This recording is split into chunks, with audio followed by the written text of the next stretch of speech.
the weight of chains. The stars had never seemed so cold to Marcus Chin. He stood at the observation deck of Station Celestine, watching the endless darkness stretch before him like a promise that would never be kept. 40 years humanity had walked among the stars. 40 years of hoping. 40 years of being told they were not good enough. Behind him, the great hall of the galactic hegemony buzzed with activity. 12 species had gathered for what the aliens called the Final Determination Summit. Marcus knew what that really meant. It meant the hegemony had finally decided what to do with the human problem. The hegemony had ruled this section of the galaxy for 3,000 years. They were not a single species but a coalition of the powerful. The Valanthi with their crystal ships and telepathic networks. The Gromand whose rock-like bodies could survive in vacuum. The Silith who breathed methane and considered oxygen breathers to be fundamentally inferior. Together they controlled trade routes, technology, and most importantly, the definition of civilization itself. Humans did not fit that definition. Marcus turned from the window and walked back toward the council chamber. His footsteps echoed against the polished floor. Every surface on Station Celestine was designed to make visitors feel small. The ceiling stretched impossibly high. The corridors were wide enough for the largest Gromand to pass comfortably, which meant humans looked like children wandering through a giant's house. That was the point, of course. Everything about dealing with the hegemony was designed to remind humanity of its place. The final insult. The council chamber fell silent as Marcus entered. 12 delegations watched him take his seat at the far end of the curved table. His chair was positioned lower than the others. Another reminder. High Arbiter Velox of the Valanthi rose to speak. Her crystalline form caught the light, scattering rainbows across the walls. To human eyes she was beautiful. Marcus had learned long ago that beauty and cruelty often walked hand in hand. The matter before this council concerns the human species, Velox began. Her voice carried without effort, a product of her telepathic projection.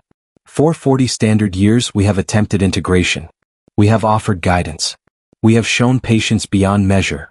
Marcus kept his expression neutral. He had heard this speech before in different forms. The hegemony loved to talk about their patience while actively making human lives impossible. However, Velox continued, recent analysis has confirmed what many suspected. Humans are unsuitable for galactic civilization.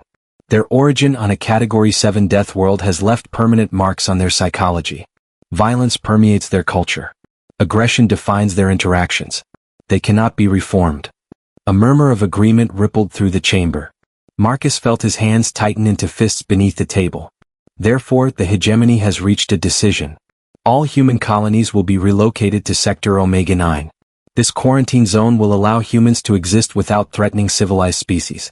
The relocation will begin in 30 standard days. Sector Omega-9. Marcus knew that region. It was a collection of dying stars and barren rocks at the edge of known space. The hegemony was not relocating humanity. They were condemning them to slow extinction. 40 years of suffering. Marcus remembered the day humanity had first encountered the hegemony. He had been a young diplomat then, full of hope. The stars had opened before them like a garden of infinite possibilities. Surely, he had thought, surely other intelligent beings would welcome new friends. He had been so naive. The restrictions came immediately. Humans could not develop weapons beyond a certain threshold. Human ships could not travel faster than approved speeds. Human colonies could not exceed approved population limits. Every aspect of human expansion was controlled, limited, suffocated. Trade was even worse. Human goods were taxed at rates that made commerce impossible. Human technology was declared inferior and banned from hegemony markets. Human workers were refused employment on alien worlds. The message was clear. Humanity would be kept poor, weak, and dependent. When humans protested, they were told to be patient. When humans demanded equality, they were told to prove themselves worthy. When humans asked what proof would be accepted, they received no answer. The worst part was the casual cruelty. Hegemony ships would ignore human distress calls. Alien criminals who harmed humans received minimal punishment. Human children were taught in hegemony schools that their species was violent, dangerous, and inferior. A generation grew up believing they were monsters because that was what the galaxy told them. Marcus had spent his career trying to change this. He had negotiated, compromised, begged, and pleaded. He had swallowed his pride more times than he could count. He had told himself that progress required patience, that change would come eventually. Now he understood the truth. The hegemony had never intended to accept humanity. They had simply been waiting until humans were weak enough to destroy. The Defiance. High Arbiter Velox finished speaking and looked at Marcus with what might have been pity. Ambassador Chin, you may respond on behalf of your species. Marcus stood slowly. He looked around the chamber at the alien faces watching him. Some showed contempt. Others showed boredom. None showed respect. For a long moment he said nothing. The silence stretched until it became uncomfortable. Finally he spoke. 40 years ago I stood in a chamber much like this one. I was young then, and I believed that the galaxy operated on principles of justice and fairness. I believed that if humanity worked hard enough, proved ourselves worthy enough, the hegemony would eventually see us as equals. He paused, letting his words sink in. I was wrong. Not because humanity failed to prove ourselves. We met every standard you set only to watch those standards change. We followed every rule, only to find new rules created to restrict us further. We showed patience while you showed contempt. Marcus reached into his coat and pulled out a small device. He placed it on the table. This is my resignation from the diplomatic corps. I will not participate in the destruction of my people. And I will not pretend that negotiation remains possible when you have already decided our fate. He looked directly at Velox. The United Nations of Earth formally rejects the authority of the galactic hegemony over human territory. We reject the forced relocation order. We reject the premise that we are inferior beings who require supervision. The chamber erupted in shocked voices. No species had ever directly defied the hegemony. Marcus raised his voice above the chaos. You call us Deathworlders. You say it like a curse, like something shameful. But let me tell you what being a Deathworlder means. It means our ancestors survived ice ages that lasted millennia. It means we evolved on a planet where the weather could kill, where predators hunted us, where disease and disaster were constant companions. He stepped away from his chair, standing tall despite the room designed to diminish him. We did not just survive. We thrived. We built civilizations, conquered our world, and reached for the stars. Not because we were given gifts or advantages, but because we never gave up. You think you have broken us with 40 years of oppression. You have only reminded us who we are. Marcus walked toward the exit. At the door he turned one final time. Humanity will not go quietly into extinction. If you want our colonies, you will have to take them. And you will learn what happens when Deathworlders fight for survival. The door closed behind him and the galaxy would never be the same. The storm gathers. President Elena Vasquez received Marcus's report within the hour. She read it twice, then summoned her cabinet to the secure bunker beneath Geneva. They have given us 30 days, she said when everyone had assembled. 30 days before they begin forcible relocation. What are our options? Defense Minister James Okonkwo, a former naval captain who had lost his ship to hegemony pirates years ago, spoke first. Militarily we are outmatched. The hegemony fleet numbers in the tens of thousands. We have 300 combat-capable vessels. So we surrender? Asked Treasury Secretary Amara Hassan. Her voice carried no judgment, only the need to understand. No. Vasquez's response was immediate. We do not surrender our children to death camps dressed up as quarantine zones. The question is not whether we fight. The question is how. Admiral Sarah Kim, commander of Earth's Defense Forces, pulled up a holographic display. The hegemony expects us to fight like they do. Standoff engagements at long range. Proper formations. Civilized warfare. She smiled grimly. We will not give them that. For the next 6 hours they planned. They discussed strategies that would have horrified the hegemony. Guerrilla tactics. Asymmetric warfare.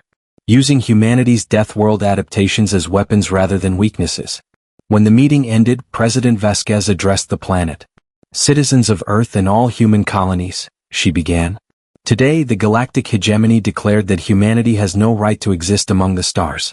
They have given us 30 days to accept extinction. She paused, her dark eyes filled with fire. Our answer is no. We will not go gently into the night.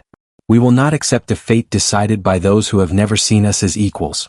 From this moment forward, the human race is at war. Across a dozen worlds, humans heard their president's words. Some felt fear. Some felt despair. But most felt something they had almost forgotten. Pride. First blood at Avalon. The hegemony did not wait 30 days. Their fleet arrived at Avalon, humanity's most prosperous colony, within a week. They expected a simple occupation. They found something else entirely. Captain James Okonkwo, son of the defense minister and commander of the destroyer Defiance, watched the enemy fleet emerge from faster-than-light travel. 47 ships against his squadron of 5. The math was impossible. All hands, this is the captain. His voice was calm, steady. You know the odds. You know what we face. But you also know what we are protecting. 2 million people live on Avalon. Our families. Our friends. Our future. He looked at the tactical display, watching the hegemony ships form their precise, predictable formation. The hegemony thinks they know how this ends. They think we will fight their way and lose their way. They are wrong. Today we show them what Deathworlders can do. The battle began wrong from the hegemony's perspective. Human ships did not maintain proper distance. They did not exchange fire in orderly volleys. Instead, they screamed toward the enemy at acceleration rates that should have killed their crews. The hegemony ships tried to track targets moving at impossible speeds. Their weapon systems, designed for civilized combat, could not adjust quickly enough. Human ships wove through their formation like wolves among sheep. Okonkwo brought defiance alongside a hegemony cruiser 3 times his ship's size. At point-blank range, he unleashed everything. Fire all weapons. Ram them if you have to. The cruiser's shields collapsed under concentrated fire. Atmosphere vented from a dozen breaches. Before the hegemony could respond, defiance was already gone, burning hard toward another target.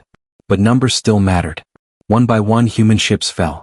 The destroyer Courage took a direct hit to her reactor and vanished in nuclear fire. Freedom lost her engines and was torn apart by converging particle beams. Hope managed to destroy 2 enemy vessels before she was overwhelmed. In the end, only Defiance remained, battered and bleeding but still fighting. Captain, hull breaches on decks 3 through 7. Weapons down to 40%. Engines failing. Okonkwo looked at his crew. They were injured, exhausted and doomed. Not one of them suggested surrender. Navigation set collision course with their flagship. If we are going down, we are taking something big with us. The hegemony commander finally realized what was happening too late. The damaged human destroyer, a ship that should have been fleeing or surrendering, was accelerating directly toward his vessel. They would not, the Valanthi commander said. But they would. They did. Defiance struck the hegemony flagship at full speed. The explosion consumed both ships and damaged 3 others nearby. The human squadron was destroyed, but they had taken 11 enemy vessels with them. On Avalon's surface, the population watched the battle in the sky. They saw their defenders die fighting against impossible odds. They saw their ships refuse to surrender even when defeat was certain. And they understood what they had to do. When hegemony ground forces landed, expecting a conquered population, they found armed resistance in every city, every town, every village. Humans who had never held weapons before picked up anything they could find. The occupation that should have taken hours turned into weeks of bloody urban warfare. The hegemony had won the battle. But they had also awakened something they did not understand. Humanity had remembered what it meant to be Deathworlders. And the war had only just begun. We must end this quickly, she announced to the emergency council session. Deploy the Genesis Protocol. The other council members fell silent. Genesis Protocol was a weapon that had not been used in over 1,000 years. A biological agent designed to target specific DNA patterns. Against humans, it would cause a cascade of cellular failures leading to death within hours. It was, in effect, a species-ending weapon. Arbiter, the Genesis Protocol is forbidden, Councillor Bran of the Trothosai protested. The Founding Compact explicitly prohibits weapons of extinction. The compact applies to civilized species, Velox replied coldly. Humans are not civilized. They are vermin that have proven impossible to control through conventional means. This is pest control, nothing more. The council voted. The weapon was approved. Humanity's intelligence network, grown strong through months of cultivation, learned of the decision within hours. Admiral Kim received the report and felt ice settle in her stomach. They are going to try to kill all of us, she said quietly. Commander Chen looked at the intelligence summary. The weapon is being loaded onto a stealth vessel. Current trajectory suggests Earth as the target. Then we stop it. Whatever it takes. The hunt for the Genesis weapon became the most important operation of the war. Every ship that could be spared was assigned to intercept duty. Every sensor platform was tasked with detecting the stealth vessel. They found it 3 days from Earth. Captain Maria Santos of the destroyer Remembrance made visual contact first. The hegemony ship was running dark, nearly invisible against the background radiation. Nearly but not completely. Target acquired, she reported. Preparing to engage. The stealth vessel's captain realized he was discovered and tried to run. Santos pursued, pushing her ship beyond safe limits. The hegemony vessel was faster, But Remembrance's crew was willing to risk everything. The chase lasted 2 hours. Finally, Santos got a clear shot. Her weapons tore into the enemy ship's engines, crippling it. But the impact also damaged the weapon containment systems. "Captain, they are venting the bioweapon," her science officer reported. "If it reaches Earth's atmosphere, billions will die." Santos did not hesitate. "Helm, collision course. All hands abandon ship." Her crew looked at her with understanding. Most chose to stay. Remembrance struck the hegemony vessel at full speed. The collision destroyed both ships completely, scattering the bioweapon harmlessly into the void of space. Santos and her crew saved humanity and sacrificed themselves to do it. The tide turns. News of the Genesis Protocol attempt spread across the galaxy. The hegemony had tried to commit genocide and failed. Species that had stayed neutral now saw the hegemony for what it truly was. The Trothesi announced their withdrawal from the hegemony entirely. The Marani followed days later. Even among core hegemony species, protests erupted. The council that had ruled for 3,000 years suddenly faced the possibility of collapse. Admiral Kim launched the counteroffensive within the week. Human ships, reinforced by Trothesi and Marani vessels, swept into occupied territory. Garrisons that had expected to hold forever found themselves cut off and surrounded. Liberation came to Avalon, then Nova Terra, then Prometheus, one world after another. Governor Tanaka watched hegemony ships flee from Avalon's orbit and wept with joy. Behind her, millions of humans emerged from hiding to see their sky free of enemy vessels for the first time in months. The war was not over. High Arbiter Velox had retreated to core hegemony space, gathering what loyal forces remained. She still commanded hundreds of ships, enough to make any final victory costly. "They are regrouping at Celestine Station," Kim reported to President Vasquez. "If we can defeat them there, the war ends." Can we win? We have the numbers now, barely. But more importantly, we have something they lost. Purpose. The Battle of Celestine Station was the largest engagement of the war. 300 human and allied ships faced 250 hegemony loyalists. For the first time, humanity fought with numerical advantage. But numbers alone would not decide this battle. The hegemony still had superior technology, better shields, more powerful weapons. Victory required something more. Admiral Kim provided it. She broadcast on all frequencies as the battle began. Her words reached every ship on both sides and through them the entire galaxy. "Soldiers of the hegemony, you have been told that humans are monsters. You have been told that we are violent, dangerous, unfit for civilization. Today you will learn the truth." Her fleet advanced, not in the chaotic rush of earlier battles, but in disciplined formation. "We are violent, yes. We evolved on a world that demanded violence for survival. But violence is not all we are. We are also dreamers, builders, creators. We went to the stars not to conquer but to explore, to learn, to grow." Human ships engaged hegemony vessels with precision rather than rage. They targeted weapon systems instead of life support. They disabled rather than destroyed when possible. Your leaders tried to exterminate us. They called it pest control. But look at us now. We could destroy you. We have the power to end the hegemony forever. Instead, we offer you a choice. The battle paused as Kim's words sank in. Surrender and live. Help us build a galaxy where no species is treated as inferior. Where Deathworlders and Garden Worlders, oxygen breathers and methane breathers, can exist as equals. Or fight and die for leaders who would commit genocide rather than admit they were wrong. For a long moment, nothing happened. Then a single hegemony ship powered down its weapons. Then another. Then dozens. High Arbiter Velox watched her fleet collapse not through defeat, but through choice. Her own bridge crew looked at her with something new in their eyes. Doubt. "This is not over," she hissed. But it was. Within hours she was alone. Her flagship surrounded by former allies who had chosen humanity's vision over hers. The new dawn. The Treaty of Celestine was signed 3 weeks later. The galactic hegemony was formally dissolved. In its place, a new organization emerged, one built on principles of equality and mutual respect.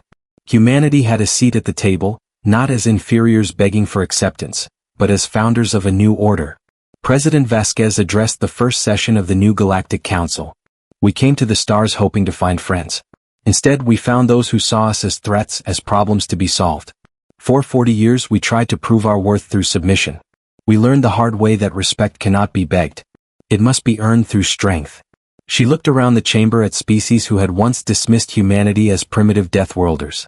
"But strength alone is not enough. We won this war not through destruction but through offering something better. A vision of what the galaxy could be. Today we begin building that vision together. Admiral Kim attended the ceremony from the crowd, wearing civilian clothes for the first time in decades. Commander Chen stood beside her. "Do you think it will last?" he asked quietly. "Peace, I mean." Kim thought about the question.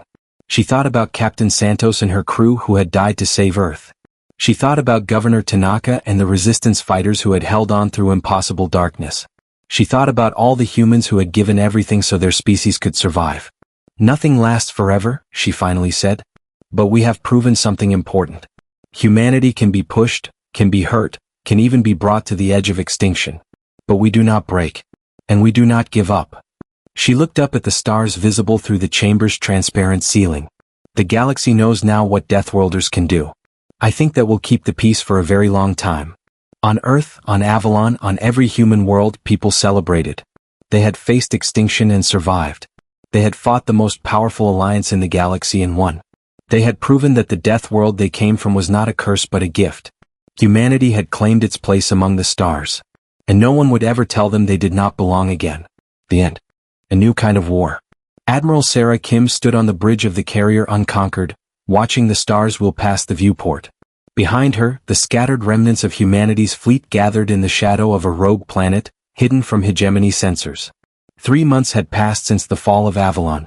In that time, the hegemony had occupied 4 more human colonies. On paper they were winning. In reality they were bleeding. "Status report," Kim said without turning.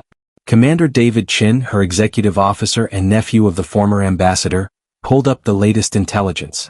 Hegemony losses continue to mount. They have committed over 200 ships to occupation duty alone. Ground forces are taking 20% casualties from resistance activities. And our strength. 47 combat vessels operational. Another 60 under construction in the hidden shipyards. Kim nodded slowly. The numbers were still terrible but they were improving. More importantly, the hegemony was learning an uncomfortable truth. Conquering human worlds was easy. Holding them was another matter entirely. "Begin Ghost Protocol operations," she ordered. "It is time to remind them why they should have left us alone." Ghost Protocol was humanity's answer to conventional defeat. Since they could not win a straight fight, they would not fight straight. Small task forces would strike hegemony supply lines and vanish before reinforcements arrived. Raiders would attack isolated outposts and disappear into asteroid fields. Every engagement would be on human terms or not at all. The Valanthi commander coordinating occupation forces sent increasingly frustrated reports to the Hegemony Council. Human ships appeared from nowhere, destroyed targets, and vanished like smoke. Their warriors fought without regard for their own survival. Their civilians refused to submit no matter how harsh the punishment. "They do not fight like civilized beings," he complained. "They fight like animals." High Arbiter Velox received these reports with growing concern. The war that should have ended in weeks was stretching into months. The quick victory that would demonstrate hegemony power had become an embarrassing quagmire. "Increase our forces," she ordered. "We will crush them through sheer numbers." It was exactly the response Admiral Kim had hoped for. The Battle of the Crimson Nebula. The hegemony reinforcement fleet consisted of over 300 vessels. It was the largest concentration of military power assembled in a generation. Their mission was simple. Sweep through human space, destroy all resistance, and end the war. Admiral Kim learned of their approach through captured communications and a growing network of alien sympathizers. Not all species in the hegemony agreed with the war. Some remembered their own struggles against oppression. Others simply recognized that what the hegemony was doing was wrong. "They will pass through the Crimson Nebula in 6 days, Chin reported. "Standard formation, standard protocols. They expect no resistance." Kim studied the nebula's composition. Dense gas clouds. Electromagnetic interference. Poor sensor conditions. Perfect. "We will hit them there," she decided. "Every ship we have. Every trick we know." The hegemony fleet entered the nebula in textbook formation. Admiral Kroshin of the Gromand led from his flagship, confident in his overwhelming superiority. Human forces had not contested a major engagement in months. He assumed they were broken, hiding, waiting to die. The first sign of trouble came when 3 ships at the rear of the formation simply vanished. No distress calls. No explosion signatures. They were there and then they were not. Kroshin ordered his fleet to close ranks. This was a mistake. The nebula came alive with human ships. They emerged from gas clouds where they had been hiding for days, their crews surviving on minimal power and recycled air. They attacked from above, below, and every angle between. They targeted engines first, leaving hegemony ships stranded. Then they moved to the next victim. Crocien tried to organize a response, but the nebula's interference made coordination nearly impossible. His ships could barely see each other, let alone the darting human raiders. Admiral Kim led the attack personally from Unconquered's bridge. She had served in the Navy for 30 years, watching humanity be humiliated again and again. Today she would balance the scales. Target that battleship's sensor array, she ordered. Blind them, then gut them. The battle lasted 18 hours. When it ended, the hegemony had lost 93 ships destroyed and another 40 captured. Human losses were severe, 19 vessels, but for the first time in the war they had won a major engagement.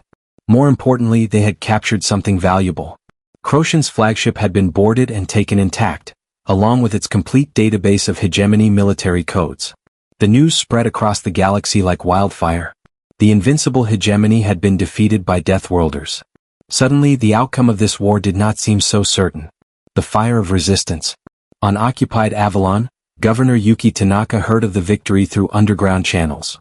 She had been leading the resistance since the invasion, moving constantly to stay ahead of hegemony patrols. The news brought tears to her eyes. "We are not alone," she told her followers, gathered in a basement beneath the ruins of what had once been a concert hall. "Earth has not forgotten us. The fleet has not abandoned us. Our job is to keep fighting until they can reach us." The resistance on Avalon had become a model for occupied worlds everywhere. Factories that should have produced goods for the hegemony mysteriously broke down. Roads that should have carried enemy supplies developed sinkholes. Soldiers who ventured out alone never returned. The hegemony responded with increasing brutality. They executed suspected resistance members publicly. They demolished neighborhoods that sheltered insurgents. They brought in more troops, more weapons, more surveillance. None of it worked. "They cannot kill an idea," Tanaka explained to a group of new recruits. "They can destroy buildings and murder people, but they cannot destroy our determination to be free.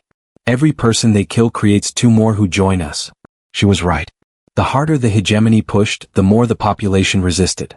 Children who had never known conflict became experts at sabotage. Grandparents who remembered peace became couriers for the underground. Every human on every occupied world understood that surrender meant extinction. The resistance did more than survive.